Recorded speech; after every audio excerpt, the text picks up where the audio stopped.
This is the Channel 10 News. I'm Dylan Jimenez. The top story, Tiger Woods is in the 14th hole and he has a hole-in-one.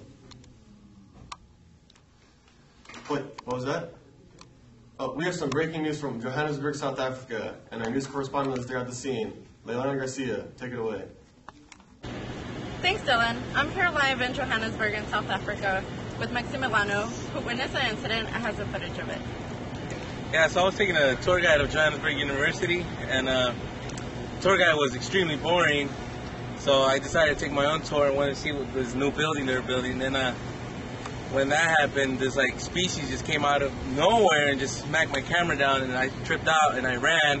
But then the camera is extremely expensive, so I went back for my camera, and that's when I found this briefcase and this other kind of dead body type of thing, and I was tripping out, and now I'm shaky and stuff. But yeah, I love you, Mom. Now we're going to see the footage. Hi, Ma. This is Johannesburg University. Look, they built a new building over there. It looks pretty fresh. They're building some new stuff over here. I'm gonna go inside the new building right now, get a good look at it. It's gonna be pretty cool. A little construction site real quick. And then, yeah, we're going through here. That's the new building. And then, what the hell is that? Who the hell? What is that? Hey! Leilani Garcia, live at Johannesburg. Back to you, Dylan. Thank you, Leilani. Very shocking news. The weather today is... Oh, wait, I just received breaking news that the body found by Max Milano has been identified as Gregor Samsa by MNU. We have Leilani Garcia in the studio interviewing Greta, Gregor's sister, and Chief Clark, Gregor's boss. Thanks, Dylan. We're here live with Greta, Gregor's sister. Greta, what do you have to say about your brother, Gregor? He was a good brother. He cared for me, and he was always there for me. When I was sick, he cared for me. When I was in need, he would always look after me. He was a good brother, and he bothered to play for my violin classes. Can you play a piece for us? Well, I could try.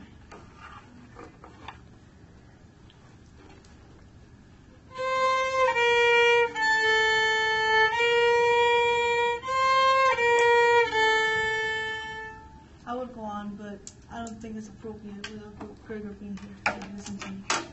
Okay, I understand. How did you feel living with Gregor and dealing with his transformation? Well, he was like a stranger. I wouldn't see him often, but I did care for him. I took him water and food every day, and I would always be there for him when he needed me. Do you still have hope, or are you glad he's finally gone and you no longer have to put up with his transformation? I have hope. I know he's going to come back. He'll do it because he cares about me, and I love him. He has to come back for me. Okay, thank you, Greta. Now, here's Gregor's boss, Chief Clark. Sir, what do you have to say about Gregor? Gregor hasn't shown his face to work in months. His father still owes the firm money from an old debt.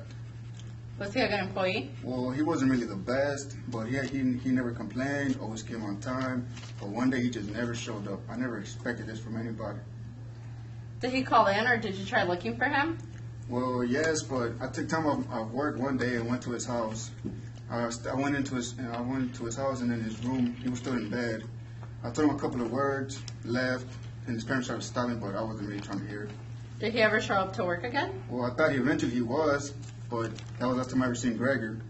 Until I thought about giving back his last paycheck, but he still owed the firm too much money, so I just kept him. Okay, sir. Thank you for your time. Back to you, Dylan. Thanks for the update from Johannesburg, Leilani. That's all the time we have today with Channel 10 News. I'm Dylan Jimenez. Good night.